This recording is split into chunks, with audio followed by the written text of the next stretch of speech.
Here's an idea.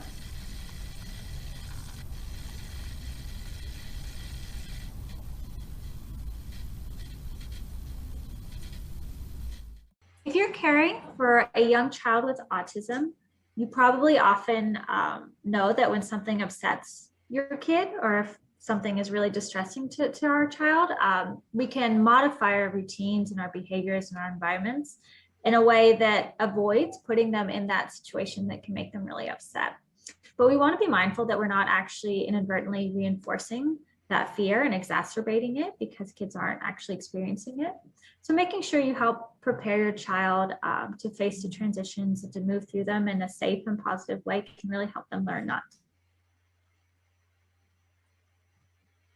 Often for teens with autism, when routines change and new things happen, like going back to school in person for the first time in a long time, it can be difficult to adjust. It can be helpful to prepare for these changes by thinking about why these changes are happening in the first place. For example, autistic teens might think about what will change and what will stay the same. Why is this change happening? Are there any potential good things? What good things might happen because of this change? And if so, what are those specifically? And if you are an autistic adult, trying to identify what may be scary about that new thing, as in, what is your what if about this situation that's driving your fear, and try to come up with other coping thoughts to challenge that fear can be a good way to help manage some of your emotions.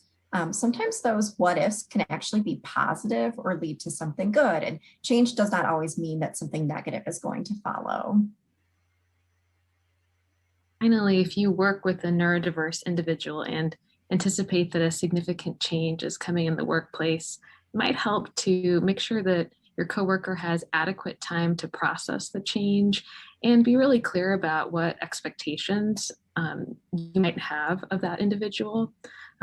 It helps to talk through any questions that they have and help them think through any questions that are on their mind, but they maybe haven't fully formed. And finally, sometimes change happens quickly or unexpectedly, and we find ourselves needing to practice radical acceptance. So we have to be okay with knowing that we can only control certain aspects of this new situation and finding ways to be supportive and flexible as you navigate the rest of the change.